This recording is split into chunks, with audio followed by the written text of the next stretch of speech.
તારીખ 23ના એટલે કે પરમ દિવસે સાંજે ઉના પાસે અંજાર ગામમાં એક ડેડ બોડી મળેલી જેનું માથું છૂંદાયેલું હતું. તો સ્થાનિક પીઆઈને જાણ થતાં તાત્કાલિક એમણે ત્યાં જગ્યા ઉપર પહોંચી અને તપાસ કરતાં એ ડેડ બોડી જે છે જીતુભાઈ કાંજીભાઈ સોલંકી, જેની ઉંમર વર્ષ 55 આશરે એની હતી એવું જાણવા મળ્યું.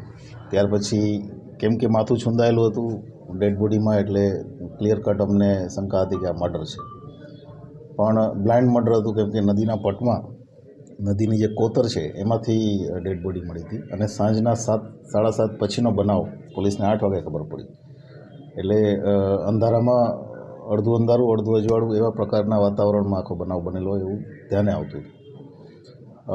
આના આધારે એના દીકરાની જીતુભાઈનો દીકરા છે આશિક કુમાર, એની ફરિયાદ લઈ અને પોલીસે અલગ અલગ ટીમો, એમાં એલસીબી, એસઓજી, સ્થાનિક પોલીસ સ્ટેશનની 2 ટીમો, ડીવાયએસપી શ્રીના ચૌધરીના સુપરવિઝનમાં આખી તપાસ કરેલી અને ગઈકાલે મોડી સાંજે અમને આરોપી મળી ગયો છે. એમાં નવાઝ અઝીમભાઈ કચરા, જે ઉનાનો જ રહેવાસી છે, જેની ઉંમર 28 વર્ષ છે અને આ જે મરનાર છે એની સામે જ એક ઓફિસમાં નોકરી કરતો હતો અને એણે પથ્થરથી 2 વાર પથ્થર મારી અને લૂંટ કરવાના ઈરાદે, એના ગળામાં જે સોનાની માળા હતી એ માળા લૂંટવાના ઈરાદે એ વ્યક્તિનું મોત નિપજાવેલ. એ જે માળા છે એ પણ અમે કબજે કરેલી છે અને આગળની તપાસ પીઆઈ ઉના કરી રહ્યા છે. સર, માળા છે સોનાની નહોતી એવી વાત મળી છે. એ હજી અમે વેરીફાઈ નથી કર્યું, પણ એના દીકરા જે ફરિયાદી છે એનું એવું કહેવાનું છે કે આ માળા ખોટી છે.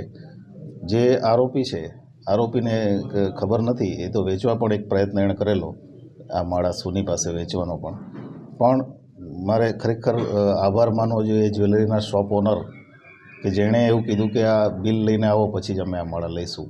એને કારણે થઈને અમે વધારે નજીકથી આખો ગુનો ડિટેક્ટ કરી શક્યા. સાહેબ, આરોપીને ક્યાંથી ધરપકડ કરી? આરોપીને અમે ઉનામાંથી જ ધરપકડ કરી છે. એ ઉનાની બહાર ક્યાંય ભાગી નથી ગયો, પણ અમારે આ આખી ડિટેક્શનમાં કેમ કે બ્લાઇન્ડ મર્ડર હતું એટલે ઘણા બધા સીસીટીવી જે ઉનાના અન્ય પ્રાઇવેટ લોકો પાસે છે એ સીસીટીવી, ટાવર ડમ્પ,